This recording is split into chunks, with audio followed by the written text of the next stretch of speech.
To Damon Fordham.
Don't know that song, the lyrics of that song go, deep river, Lord, I got across, my home is over Jordan, deep river, Lord, I got to cross over into Camp Brown.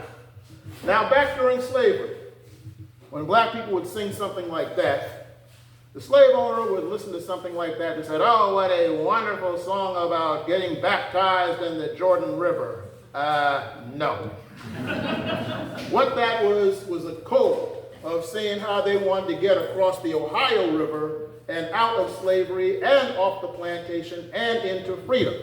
And it was how they had to, even though many of them were forbidden from using the written word, it goes to show that even though they were enforced to be illiterate, that did not mean that they were not intelligent. And that is just one example of the folk culture that produced that sort of thing. So let's take our story closer to home. Our story begins in 1526 with King Ferdinand of Spain, who sent an explorer named Captain Juan Lucas Vasquez de Ayllon, who landed in what we now know as Georgetown, South Carolina, which he gave the name of San Miguel Guadalupe. But the colony of San Miguel Guadalupe did not last long, because Captain Vasquez died early in the voyage, and he left behind a very corrupt administrator named Jimenez Doncel, who was so corrupt that one night, the Africans, who they brought aboard with them, they surrounded his hut and set it on fire with the desired results. So the result of this was that the Spanish pulled out of San Miguel Guadalupe and returned to Spain to file a report with King Ferdinand, while the Africans ran in and intermarried with the Waccamaw and various other Native American tribes up there, and their descendants are among the black people of Georgetown today.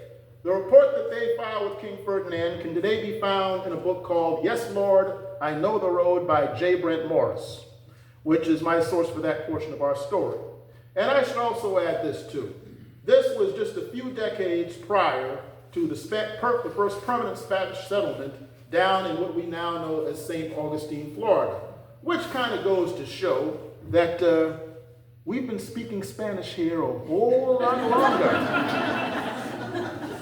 than before the English came here with their colony at Roanoke in 1607. Little timely food for thought there. So anyway, in 1663, King Charles II of England colonized this area, and being the humble, modest, and unassuming guy that he was, he named this place Charlestown. So, real humble guy, you see. So in 1670, Captain Nathaniel sailed here on a ship called the Three Brothers with a boatload of English settlers. This was shortly after the Carolina came here a little bit before that. But the Three Brothers has specific significance to all of this, because the Three Brothers stopped on the way here in Barbados, where Captain Sale purchased a family of 3 Africans, who he gave the English names of John, John Jr., and Elizabeth. Needless to say, we don't know their African names. And so thus, they landed in what we now know as Charlestown Landing, and that is the foundation of slavery, settlement, and colonization in the Charleston area. So, let's look at one of the aspects of culture of which this would bring to this area.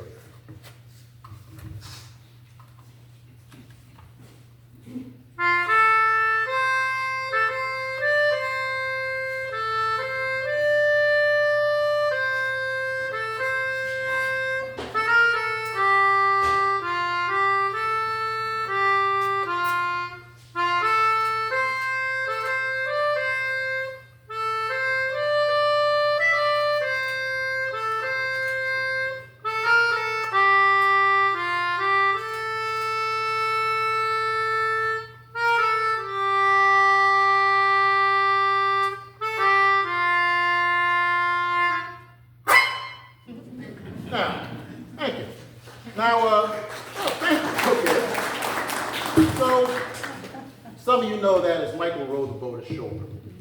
What a lot of people don't know, that song has its origins not very far from us, a little bit south in Port Royal in 1867. Musicologists came down here to write a book called Slave Songs of the United States. And one of them, a man named Charles Ware, heard local African Americans sing that and put it in the book with written lyrics and musical notation. Then, in 1955, we had a great civil rights leader who would later go on to work with Martin Luther King as his adult education director, who in fact I saw twice when I was a boy. Her name was Miss Septima Poinsett Clark. And in 1955, she was fired from teaching at Sanders Clyde Elementary School here because of her civil rights activities. So she went to Mont Eagle, Tennessee, where she taught illiterate black adults how to read and write and register to vote and take charge of their lives. In 1959, she was joined by a group of white kids from the University of Berkeley in California and the coffee houses of Greenwich Village in New York, and they were all arrested. Miss Clark was put in a separate cell from the white kids for obvious reasons, and she began to sing Michael Rowed the Boat Ashore in order to ease her mind. And the white kids never heard anything like this before. So when they were all released and went back to the coffee houses of Greenwich Village and the University of Berkeley, they took that song with them. And this is where you get that generation of the white folk singers, like Pete Seeger, Peter, Paul, and Mary, and the Smothers Brothers, and the Mamas and the Papas, and Joni Mitchell, and Joan Baez, and Bob Dylan. If you could imagine Bob Dylan getting up there and going, Michael, the British, yeah, I love you, yeah. I figured y'all would like that. And that is how that song became internationally famous.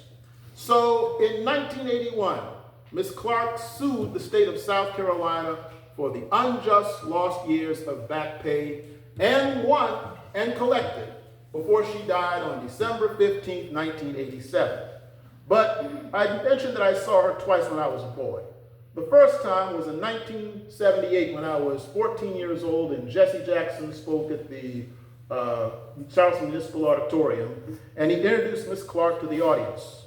And then in 1982, I was at a parade in downtown Charleston with a young lady named Veronica Washington.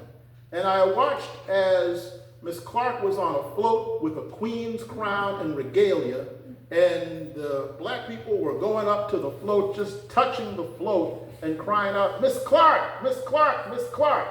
And both myself and Veronica, we had yet to learn Miss Clark's history, but that incident touched and inspired us to see this elderly lady get her flowers while she could still smell them. Now, that song, Michael Rowed the Boat Ashore, along with the sweetgrass baskets that you see in this area, and the foodways and the folkways and the dialect and the culture of much of the black population from Georgetown, South Carolina to the north, to Brunswick, Georgia to the south, these things are collectively known as the Gullah culture of this region, sometimes synonymously known as Geechee. And that gets its name from the Goya tribe of Sierra Leone and Liberia in West Africa. And so these folks were brought to these rice plantations from Georgetown to Brunswick to grow and cultivate rice. And because these islands were so isolated, the only white people there were the plantation owners and the overseers. And so thus, with that isolation, these black people kept more of their African speech, folkways, and culture than any other black people brought to these United States, and this is where we get the Gullah culture. My grandmother, Janie Fordham, was born in Owendaw, South Carolina, around 1900. And because she had to work in the fields as a girl, she never had the opportunity to go to school and learn to read and write, so she spoke Gullah till the day she died in 1976 when I was 12 years old. And in 1968, when I was 4 years old, she would call me in the house by going, Damon, y'all churn too trifling. Y'all better come on in, y'all white folks, y'all, and things like that.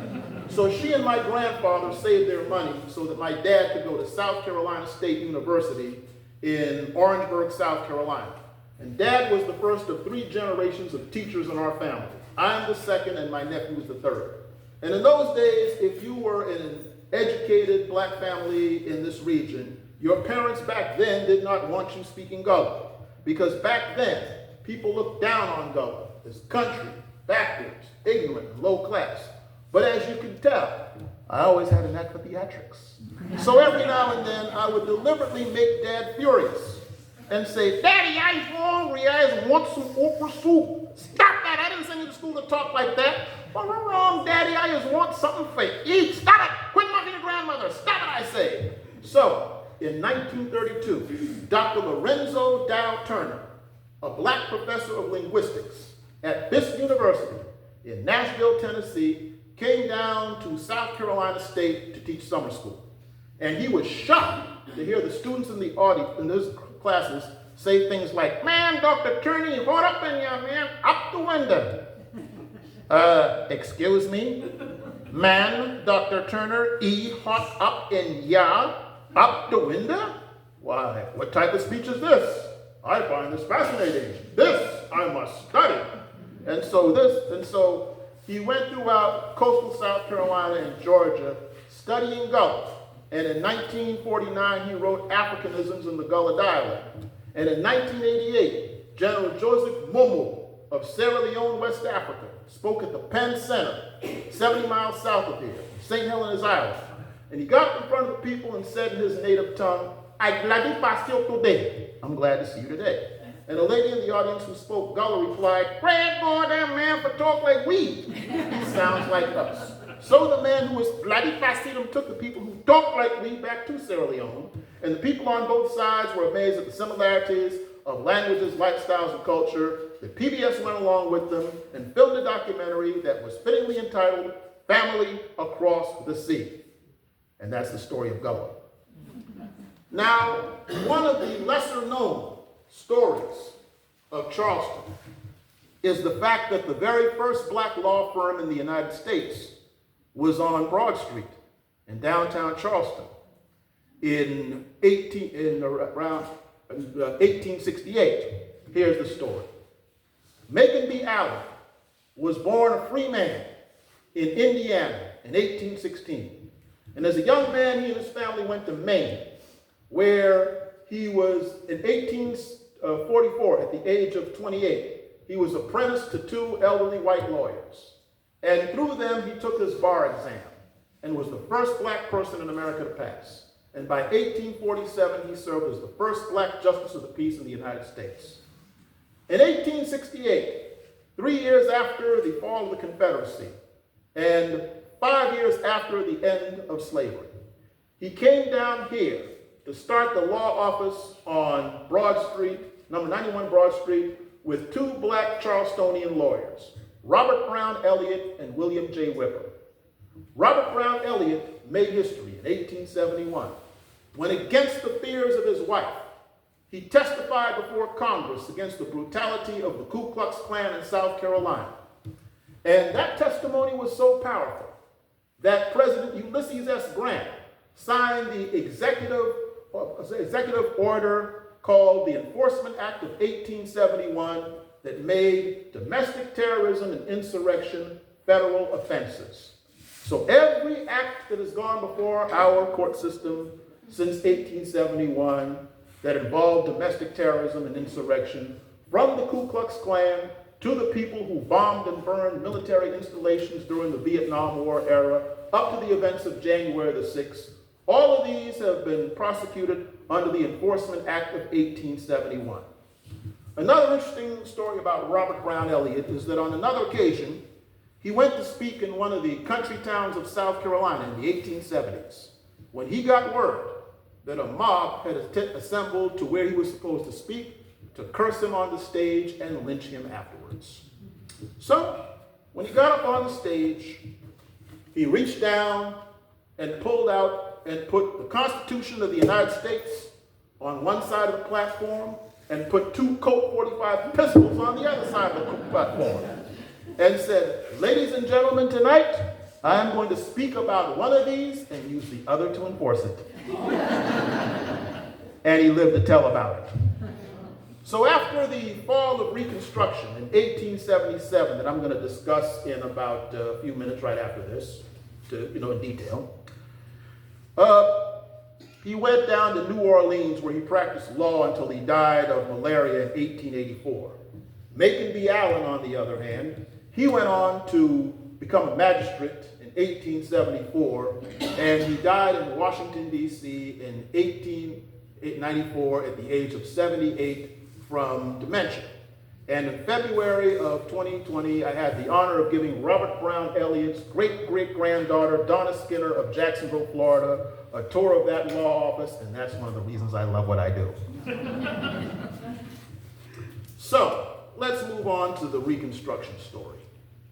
Reconstruction was the period from 1865 to 1877, when after the fall of the Confederacy and the end of slavery, the federal government tried to reform the South by passing 3 constitutional amendments. And before I talk about that, you see, one of the reasons I love talking about Reconstruction is because, see, I like to talk about things that most people don't already know. And the story of Reconstruction was censored from our history books for over 150 years for reasons I'm going to get into very shortly. The Reconstruction era was the period, as I mentioned before, they passed 3 constitutional amendments. The 13th in 1865 ended slavery throughout the country. The 14th in 1868 said all persons born here are citizens. And the 15th in 1870 said all men born here have the right to vote. Women would get that in 1920 with the 19th Amendment.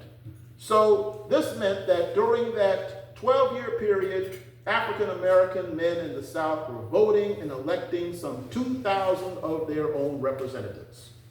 In 1872, in Baton Rouge, Louisiana, they impeached a corrupt governor named Henry Warmoth for racketeering and embezzlement. And they replaced him with the first African-American governor. His name was Pinckney Benton Stewart Pinchback, bless you. And he did such an excellent job as the interim governor that he ran for the U.S. Senate of Louisiana in 1873, 3 years after the first African-American senator, Hiram Revels of Mississippi, was elected. And he won, but the U.S. Senate refused to seat him. Gee, I wonder why. So he appealed before the Democratic Party to no avail. And he appealed before the Republican Party to no avail. So according to the United States Congressional Record of June 8, 1874, page 432 to 433, Pinckney Benton Stewart Pinchback got up before the body of the United States House of Representatives and said, I am a man, and I am an American citizen, with all of the rights and the privileges that are due to an American citizen. But I say to you that from this day forward, I shall not follow the dictates of the Democratic Party. I shall not follow the dictates of the Republican Party. From this day forward, I shall only follow the dictates of my heart and of my conscience. And he still didn't get in. However, in 1880, he became the founder of Southern University in Baton Rouge, Louisiana, one of the largest black colleges in America and one of the oldest, before he died in 1921. Meanwhile, here in South Carolina, from 1870 to 1877, we had 2 black lieutenant governors. Alonzo Jacob Ramsier from 1870 to 1872, and Richard Howell Gleaves from 1872 to 1877. Richard Howell Gleaves was lieutenant governor under Governor Franklin Jacob Moses. Note that name, Franklin Jacob Moses. That was the first time in American history that a state was run by a black lieutenant governor and a Jewish governor. That would not happen again until New York in the early 2000s. So, as all this is happening, however, in 1868, at what we now know as the Julius Waites Ware Judicial Center, where the federal courthouse is today, they had a constitutional convention of South Carolina to reconstruct the state with 76 blacks and 48 whites gathered to write a new constitution for South Carolina that would be the template for other southern states to be readmitted into the Union. These 76 blacks and whites created what is known as the Declaration of Rights, which you can find today at the Charleston County Library and the South Carolina Archives. And this revolutionary document called for such things as all laws pertaining to racial discrimination will be stricken from the books. Women would be allowed to divorce abusive husbands. There would be state hospitals and mental institutions. No one would go to jail for debt. And on January 23rd, 1868, the great Robert Smalls, the man who sneaked himself and his family out of slavery aboard the Confederate ship Planner and off into freedom, he got up there and declared, resolve, all children of South Carolina between the ages of 7 and 14 must attend public school at least 6 months a year under penalty of non-compliance. That, ladies and gentlemen, was the first public school law ever passed this far south below the Mason-Dixon line. Now, when I talk about these things, people usually ask me two questions. Number one, why haven't I heard any of this before? And number two, well, what in the heck happened? I'll explain them both. Throughout the history of the Deep South, the wealthy class of whites' deepest fear was that the poor whites, in their poverty and illiteracy and subjugation, would find common cause with their black brethren and come together to create a revolution that would overthrow the rule of the wealthy class of whites of the South. So, to prevent that from happening, the wealthy whites indoctrinated the poor whites into the idea that if black people had equality with them, the poor whites would be pushed to the bottom of society. In simple terms, ladies and gentlemen, divide and conquer of the poor so that the rich could stay rich. And that's what racism is all about, Charlie Brown. So, on December 24th, 1865, at the courthouse in Pulaski, Tennessee, 6 Confederate veterans gathered to form the Resistance Army Against Reconstruction. They named themselves after the Greek word for circle, which is kuklos, and the Scottish word for family, which is clan. You see where that went? That's how the Ku Klux Klan started. So for the next 12 years, the Southland, bathed in blood as blacks and whites battled out in the streets. Memphis Massacre 1866, New Orleans Massacre 1866, Mississippi Massacre 1871, Colfax, Louisiana Massacre 1873, Clinton, Mississippi Massacre 1875, Hamburg, South Carolina Massacre 1876, Ellington, South Carolina Massacre 1876, and November the 8th, 1876, right on Broad Street in Charleston, blacks and whites shot it out in the middle of the street. The federal government said, yo, we can't deal with this, we got to put a stop to this. And they passed the Tilden-Hayes Compromise on February 26, 1877, the end of Reconstruction. And one of the many interesting results of that, in November 12, 1879, some black men from Mount Pleasant were brought to trial over at the courthouse for allegedly voting while illiterate. And some of them were, in fact, illiterate. However, so they made mock of them on the stand by asking them about the Constitution and George Washington and such things. However, one of them was J.B. Maxwell, who was born in Flat Rock, North Carolina, and was owned by James Maxwell on his plantation there.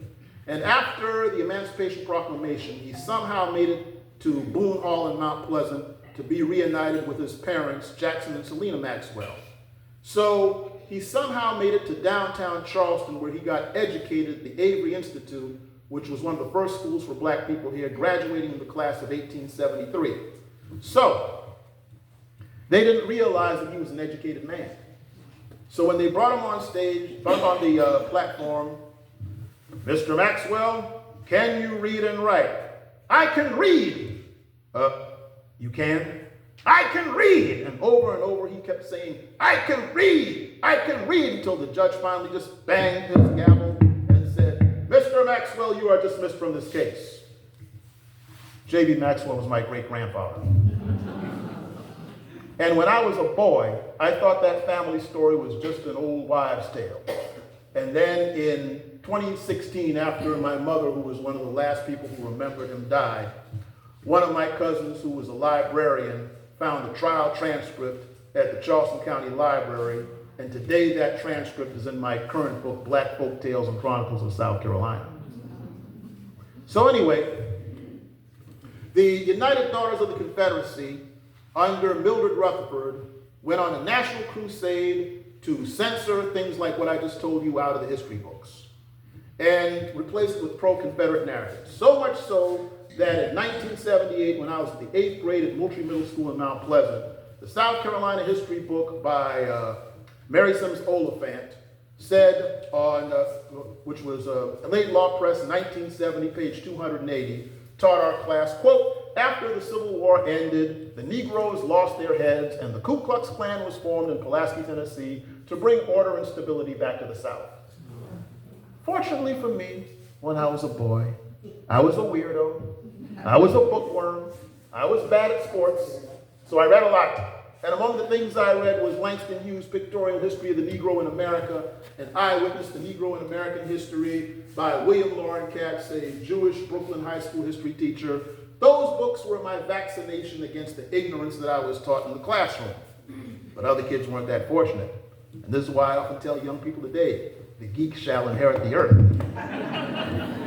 So, in 1890, the governor of Mississippi, James K. Vardaman, called the Mississippi legislature together to throw out the Progressive Reconstruction Constitution and replace it with one calling for segregation.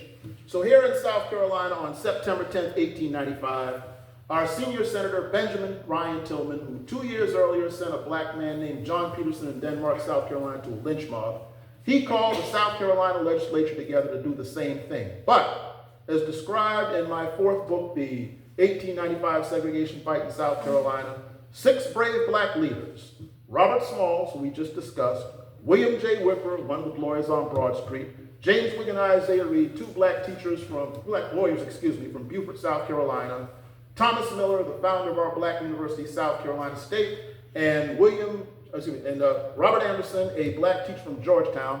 Those 6 brave men risked their lives to go before the South Carolina legislature to argue eloquently against the segregation constitution.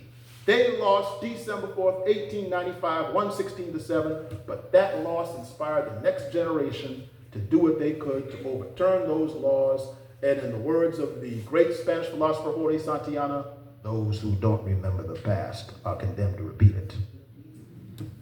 So, let's take our story a little further on another matter.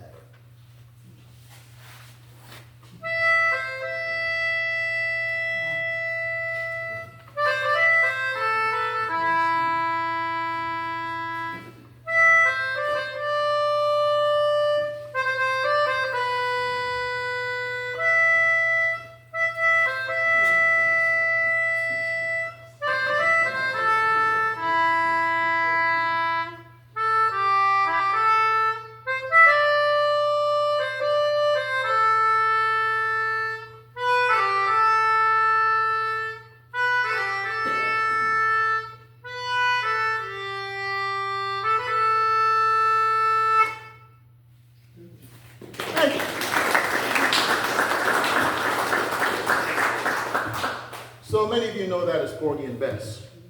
Summertime from Porgy and Bess. But what a lot of people don't know, that the story of Porgy and Bess has its origins right here in Charleston.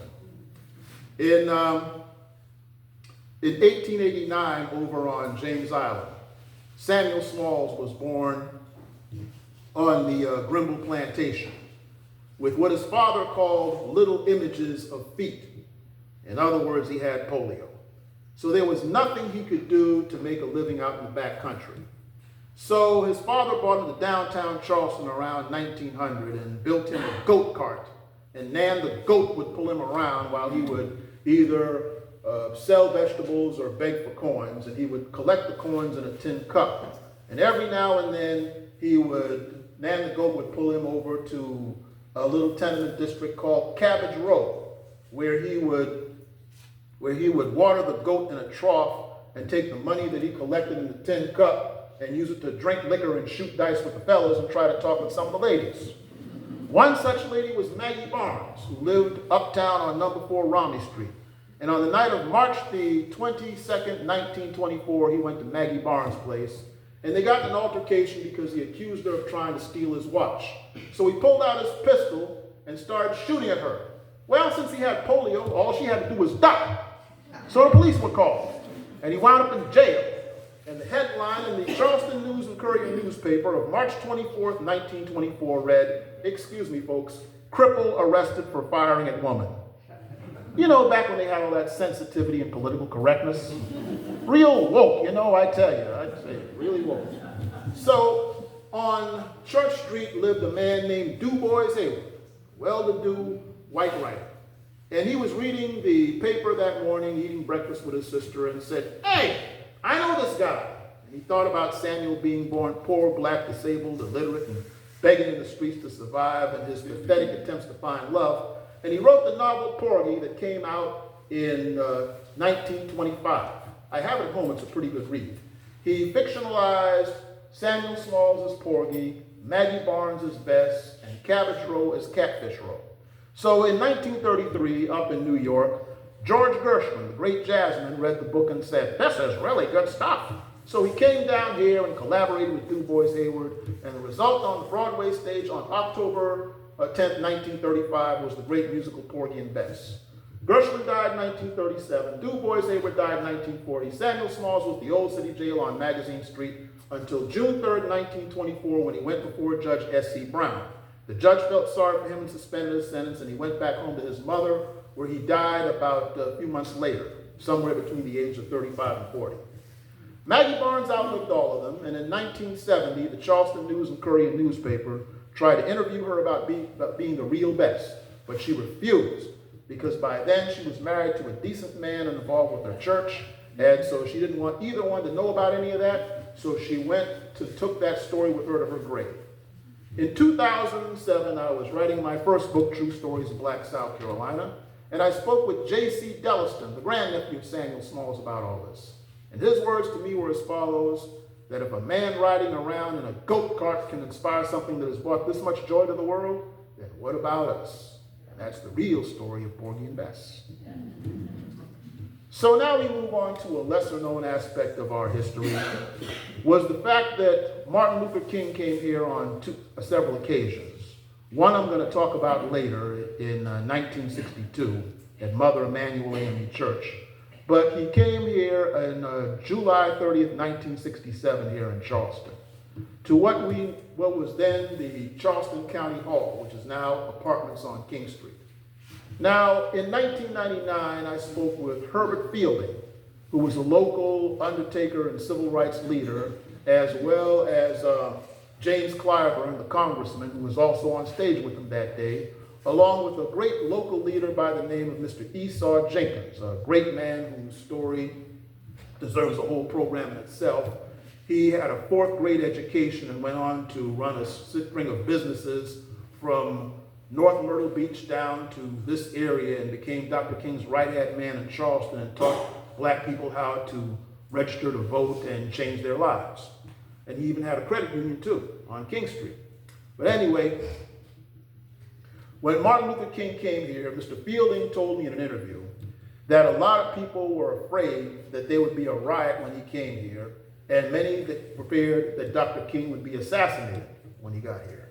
So when he came here on July the 30th, 1967, he stayed at Septima Clark's house over on President Street, and then went over to County Hall where 2,900 blacks and whites came to see him.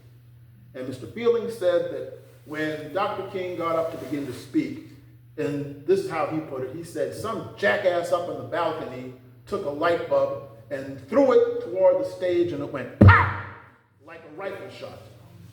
In James Clyburn's version of the story, it was a light from one of the cameras of one of the TV stations that fell and broke. But in either case, there's a photograph of Mr. Clyburn and Mr. Fielding and Mr. Jenkins and all of them surrounding Dr. King, trying to cover them, wondering what's going on. But if you look at that picture, Dr. King is flat-footed, looking straight at the audience, and didn't flinch while all this commotion was around him. And Mr. Fielding said the police ran in the balcony and grabbed the guy, but Dr. King was oblivious to all that was going around as he was making his speech. So Mr. Fielding told me that after all of this was over with, he went up to Dr. King and said, "Martin, weren't you afraid of what was happening just now?" And he goes, "Afraid of what, Herbert?" "Well, didn't you see the light come down from the balcony and all of us were afraid that you were getting shot?" "What light from the balcony, Herbert?" "You mean you really weren't aware of any of this?" "Herbert, I haven't had the slightest idea of what you're talking about." "Come on, Martin, now you mean to tell me you weren't aware of that?" And so finally he said that he put his hand on Mr. Field and said, "Herbert, let me tell you something. If I were to live in fear of everything like that was happening around me, I could never get what I'm trying to accomplish of freedom and justice and equality in this land. Mr. Herbert Fielding told me that story some 5 or 6 years before he passed, and I wrote it and put it down in my first book, True Stories of Black South Carolina. And that story gives you the importance of why it's important to get with these elders and take this stuff down, because too much of this great history is often forever lost to the graveyards. And so now I give you my grand finale.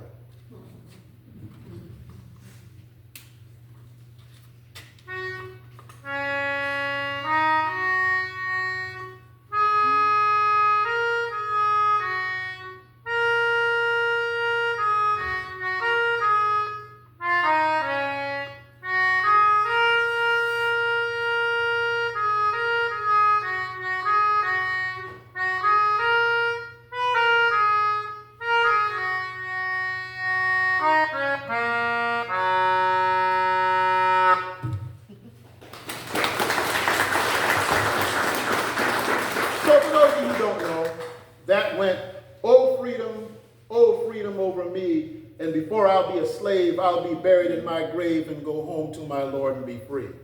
And that's an appropriate way to lead into the grand finale story of this discussion, which is that of the Denmark Vesey Slave Rebellion of 1822. Denmark Vesey was born in St. Thomas, Virgin Islands, and he was owned by a Charlestonian named Captain Joseph Vesey. And Captain Vesey needed somebody to do the paperwork for the plantation. So he taught Denmark how to read and lived to regret it, because Denmark read other things. He read Exodus 21:16, which said, "He that stealeth a man and selleth him shall be put to death." And Revelation 13:10, which said, "He that leadeth into captivity shall be led into captivity." Things you don't usually hear in church.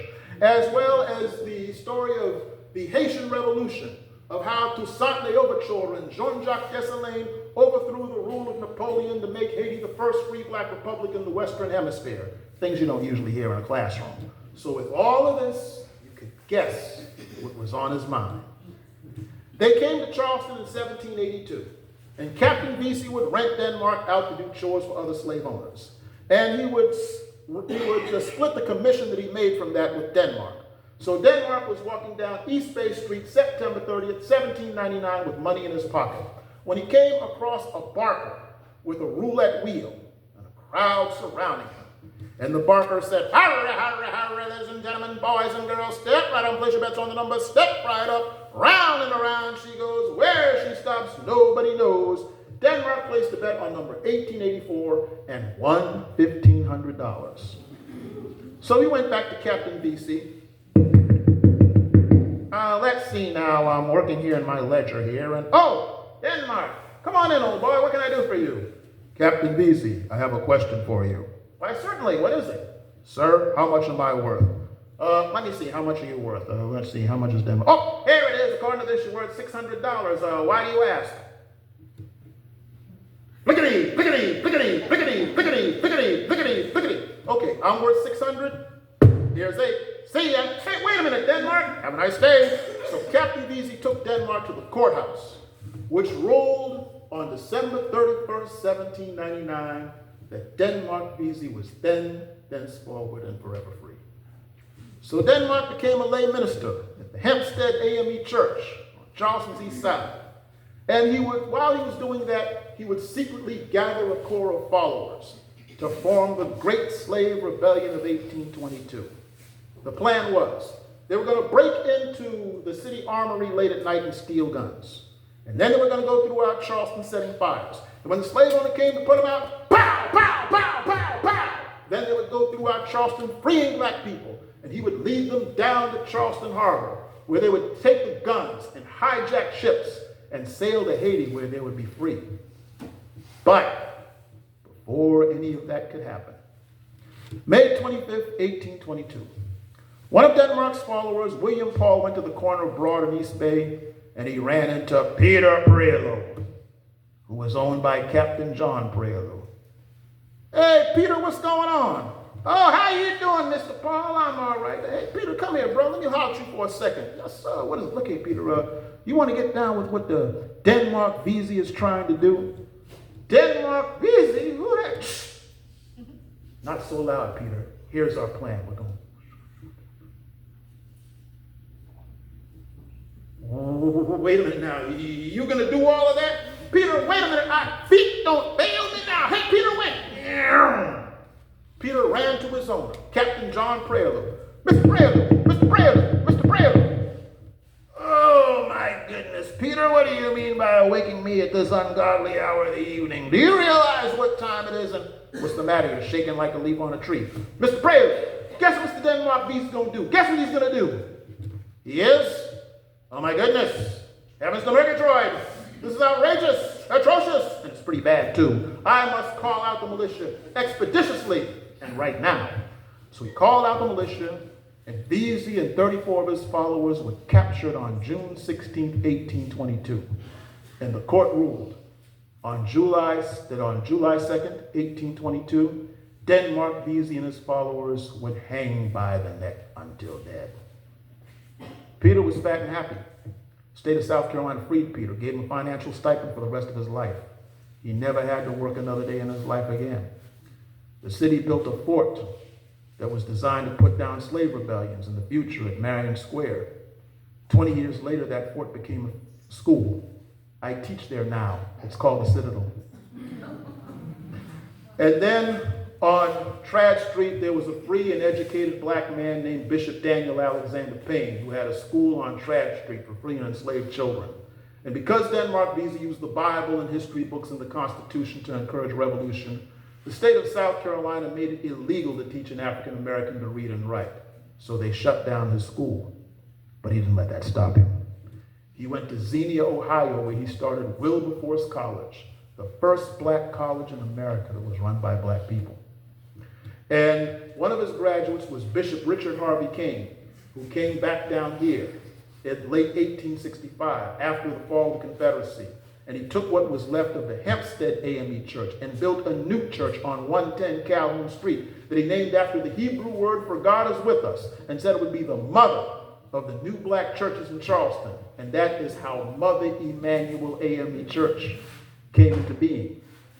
1902, the great poet Paul Laurence Dunbar spoke at Mother Emanuel. 1909, the great educator Booker T. Washington spoke at Mother Emanuel. 1921, that other great black educator, Dr. W.E.B. Du Bois, spoke at Mother Emanuel. April 12, 1962, Martin Luther King spoke at Mother Emanuel. But other black churches in Charleston, including my own, locked him out for fear of repercussions. And I was there in 2019 when Senator Cory Booker spoke in Mother Emanuel. But unfortunately, that church is best remembered for the fact that in June the 17th, 2015, the terrorist Dylan Roof entered the church, and two very good friends of mine, the Reverend Clemente Pinckney and the librarian Cynthia Hurd, were assassinated along with 7 other members of the congregation. Dylan Roof was tried at the Julius Waites Waring Judicial Center, and today he is at the federal penitentiary in Terre Haute, Indiana, awaiting his execution. So shortly after this, 10,000 of us marched on Mother Emanuel to show the world we were not afraid to go back into the church. And while we're out there marching, clapping our hands and singing our songs, and Don Lemon and Anderson Cooper of CNN were putting this on the news, some members of Charleston's Jewish community gathered in front of the church right while we were doing this, and they formed a circle and recited the Hebrew prayer of the dead to show solidarity with us. So 3 years later, when the Tree of Light Synagogue in Pittsburgh, Pennsylvania met the same fate as Mother Emanuel, that Friday night, a bunch of us went to the synagogue on Hazel Street for Friday night Shabbat services to return that favor of fellowship and solidarity. And that was roughly around the time that President Obama came here and made history when he gave the eulogy for Reverend Pinckney and went off script and gave his rendition of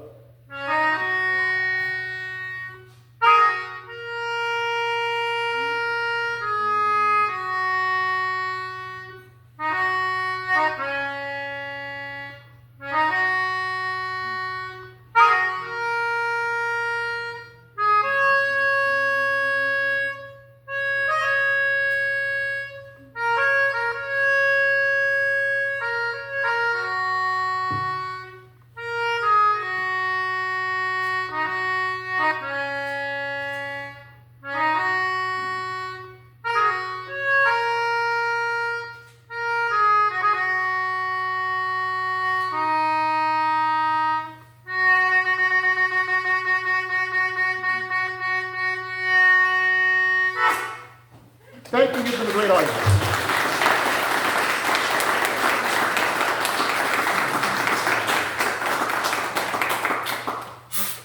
So right about now, I would be more than happy to take, okay. So right now, I would be